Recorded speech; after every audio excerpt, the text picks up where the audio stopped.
How many people were here last Sunday and remember me saying that last Sunday was the last parable we were going to look at? Oh, boy, were we wrong. We were so wrong. All right. We're going to look at one we did not cover, but probably one of the most common ones. But this one is not called a parable in the New Testament. So some people consider it a parable, some people don't consider it a parable. So when we look at it, we'll see why some people consider it one and some people don't consider it one. And that's found in Luke 16. So let's open our Bibles to Luke 16 now.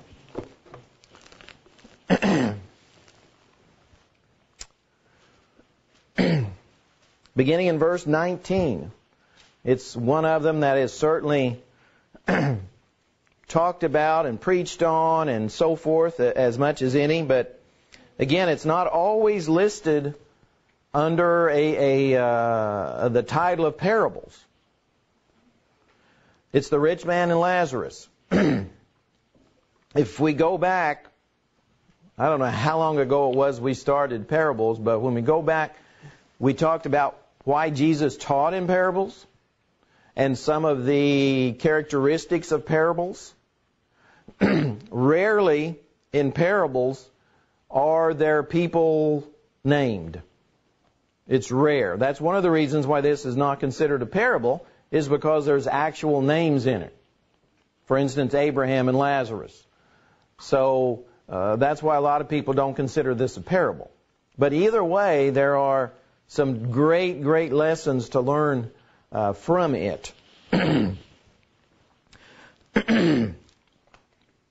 Let's see. First of all, would someone read verses 19 through 21, just to get us started? 19 through 21 of Luke 16.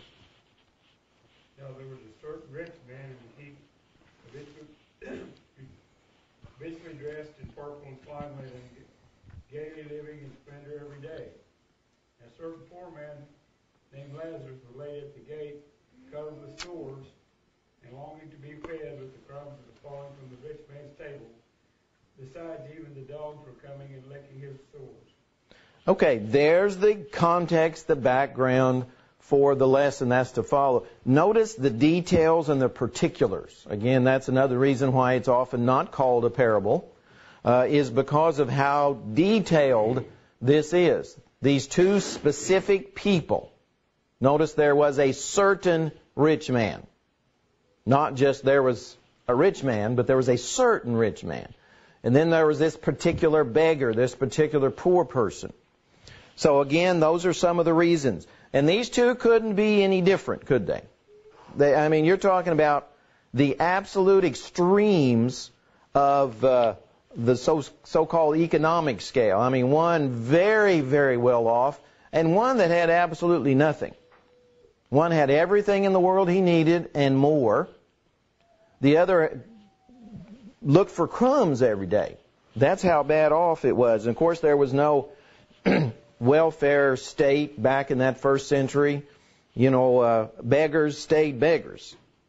And they didn't get any help from any sort of group from the government or anything. So this guy, Lazarus, was full of sores.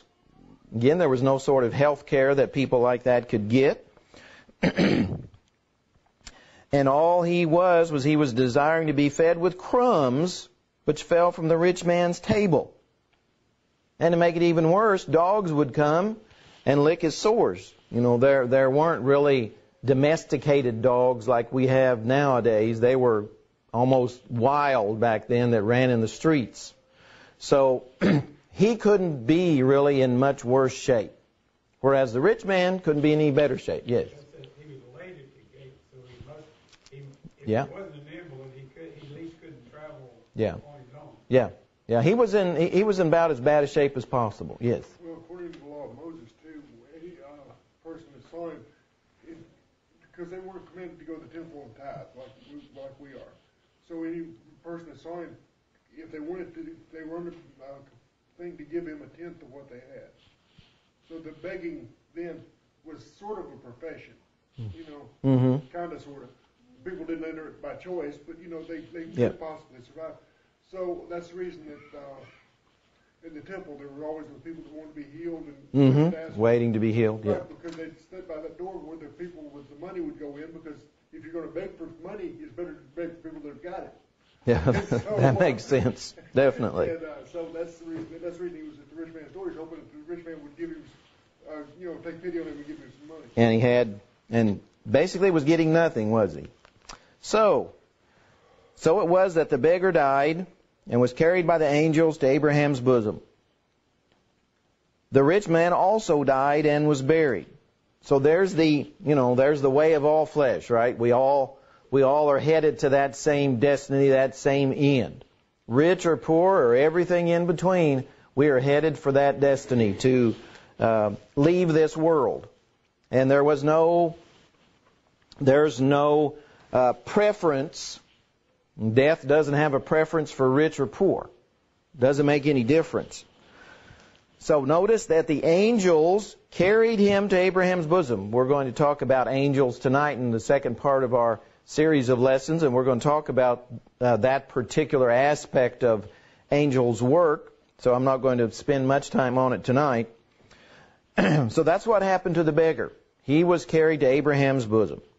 Whereas the rich man died and was buried, and being in torments in Hades, he lifted up his eyes and saw Abraham afar off and Lazarus in his bosom. Now there was the outcome, the fate, if you will, of the rich man. Obviously, the rich man had not done what in his earthly life? What had he not done to end up where he was? He sure didn't help the poor. Okay. He hadn't prepared for the next life. He hadn't prepared for the next life. Probably never even thought about the next life, did he? He had everything he wanted in this life. I mean, he had everything he needed. It said, I think the King James talks about how he fared sumptuously. He had way more than anybody needed to have. And again, Lazarus had essentially nothing. Lazarus had in some way, even though he didn't have much in this world, he had prepared himself for the next. So these two, one had prepared for what was going to happen after he left this world. The other one had not thought about it at all. Who does this rich man remind you of, another person in the New Testament we hear about? The rich young ruler. Rich young ruler? All right. The man who was going to tear down his barns because he needed bigger ones. Okay. Guy that was only thinking about this life, wasn't he? Similar person here. He was rich, had all kinds of material wealth and resources. He was prosperous. And all he was thinking about was this life. That was it. There was no preparing for the next at all. Some of the other parables talk about preparing. Anybody remember one parable in particular that talks about the need to prepare for the end? Okay, yes. The virgins, right? Some prepared, half of them prepared, half of them did not. And so when the time came, some of them missed out, didn't they?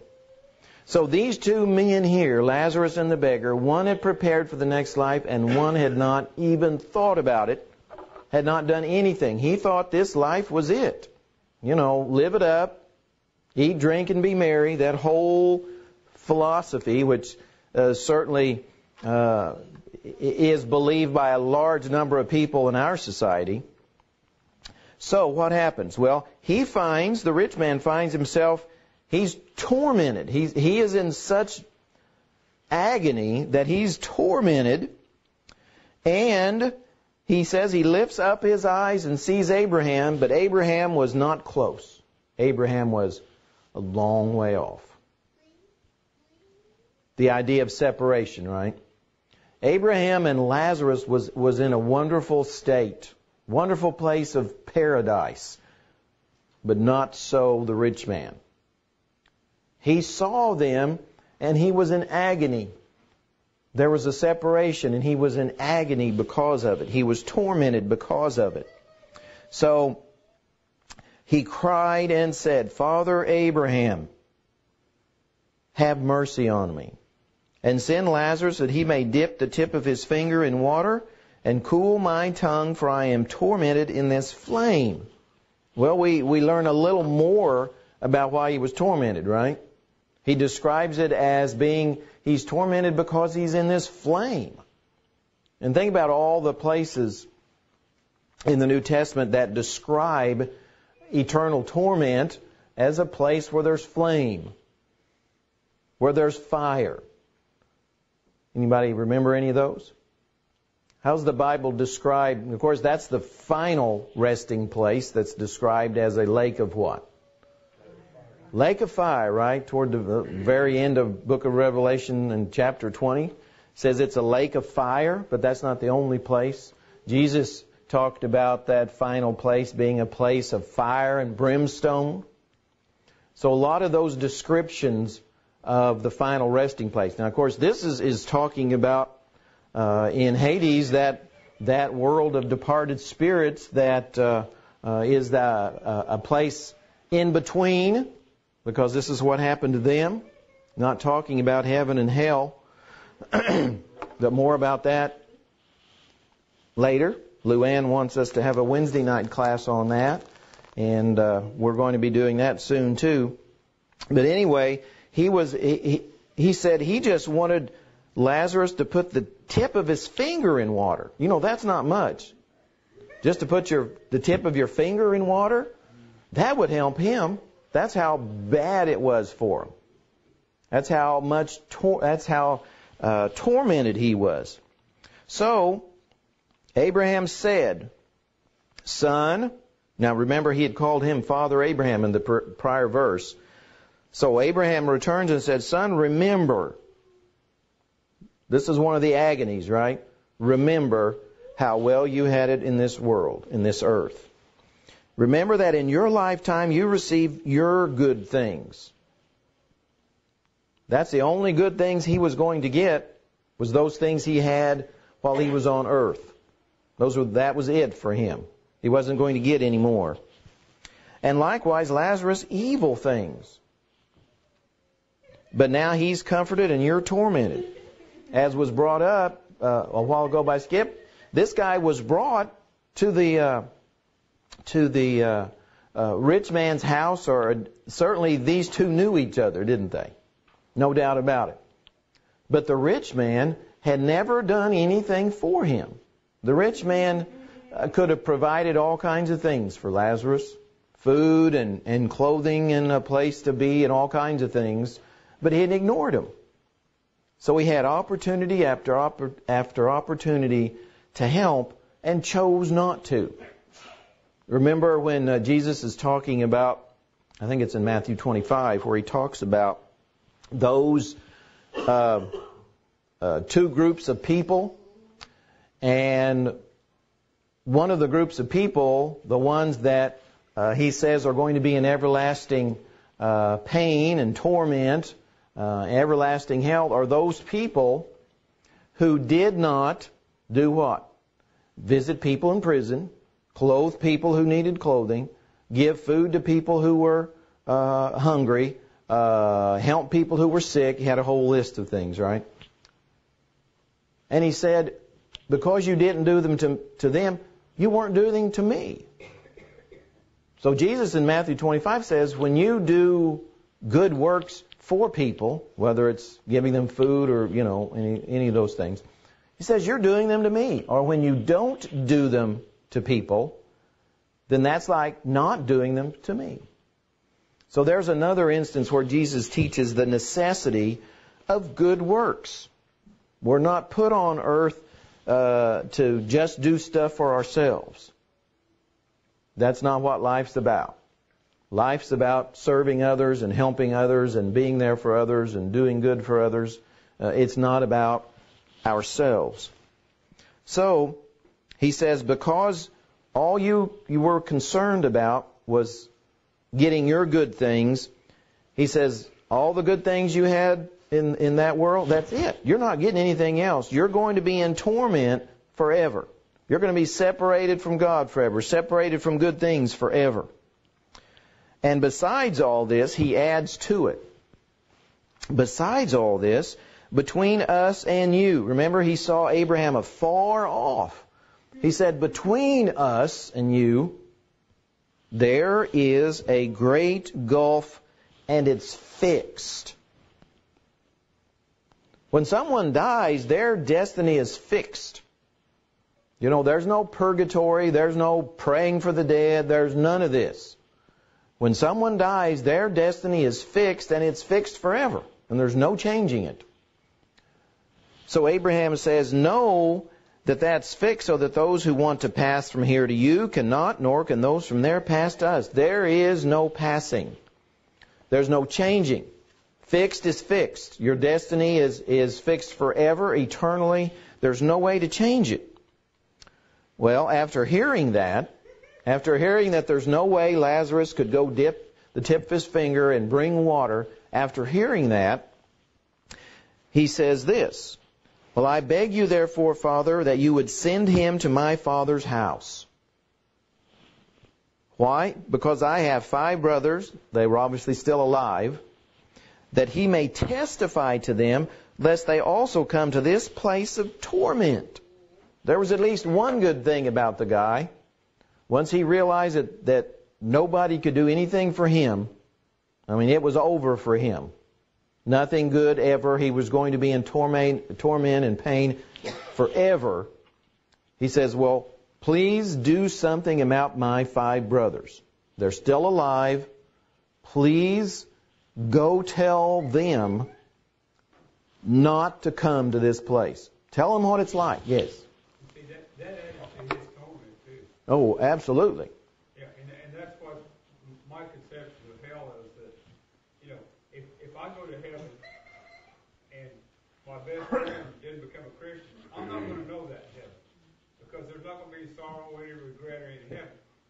But if I'm in hell, I can see everybody in heaven that I knew, and I'm not there. That just adds to That's right. All the joy and happiness that you're not getting to partake of. And I think the reason, whether it's actual fire, whether you're rich, poor, whatever, a burn is a burn and it hurts the same. Yeah. And so that everybody can relate to what fire They does. sure can. And so, you know, that's a pretty universal thing. And and if you're constantly burned, you know, if I burn my finger and then get it out of the fire, eventually it quits hurting. Yeah.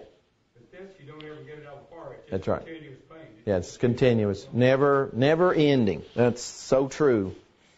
And so this guy wants to make sure his 5 brothers don't join him. This is basically what he wants. So send Lazarus that he may testify to my brothers, so that he can tell them about how this place is and how to avoid it.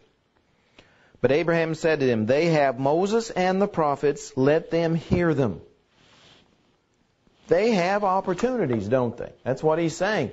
They have opportunities. They have all the information, all the knowledge they need right now to avoid coming here. Of course, the implication was I did too, and I didn't pay attention to it. I had Moses, I had the prophets, I paid no attention to them.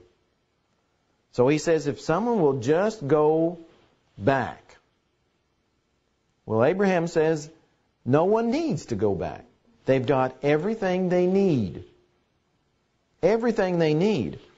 So he says, no, Father Abraham, but if one goes to them from the dead, they will repent.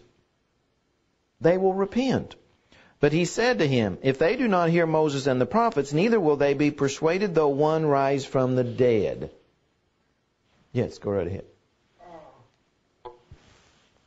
Chronologically, had Jesus already raised Lazarus from the dead by this time?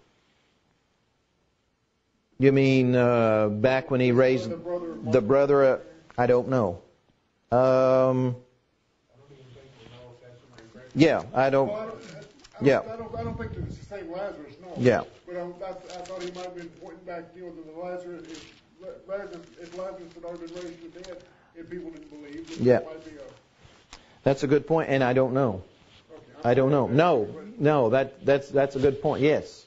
Well, there's a difference between having your life restored and raised from the dead. That's what happened to Lazarus. Christ restored his life to him. But when Christ arose, he he Yeah. arose from the dead. He didn't have his life restored to him. He was a different creature, and that's when the end of time when the dead shall rise. So they're not going to. This physical body's not going to be going before the day of judgment.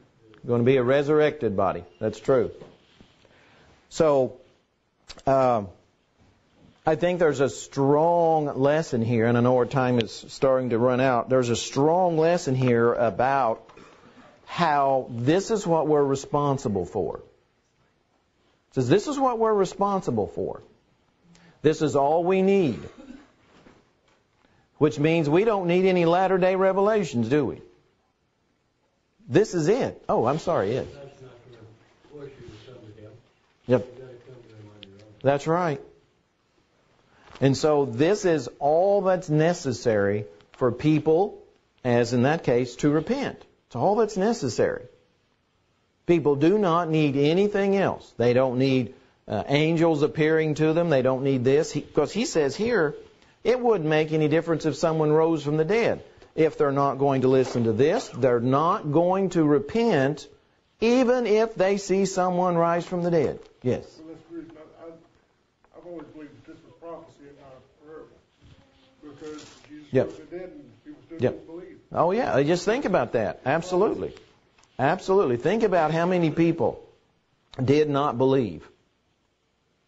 Jesus rose from the dead. Most people, it didn't affect at all. Vast majority of people. And we think, oh, people today, if they saw somebody rise from the dead, no, they wouldn't. They wouldn't at all. We had, oh, yes. A lot of the people then were witnesses of him. Yeah, After he rose from the dead. that's right. Yeah. Today we've got the testimony of people who died teaching that he rose from the dead. Yeah, absolutely. And it's 1 Corinthians 15, that great chapter about the resurrection. It starts about talking about all the people that had witnessed these things. And yet, most people, just like in the world, most people will believe just about anything other than this. I could write the most bizarre so-called religious text with the most bizarre stuff in it. There'd be tons of people who would believe it. Have you ever read the Book of Mormon? Oh yeah, I've read a lot of it. And think about how many so-called intelligent people believe that. I'm amazed at that all the time. Of course, I interact with Mormons daily. And I'm amazed, absolutely amazed at what people believe other than the truth. Most people will not believe the truth. They'll go out of their way. That's right. They'll go out of their way to believe something that is totally bizarre, with no foundation, with nothing. No proof or anything. They'll believe something totally bizarre besides instead of obeying the truth. And that, I think, is his point there at the end. I really do. He says if they're not going to believe Moses and the prophets, it won't do any good for anything else. Well, thank you for all your comments today. I sure appreciate it.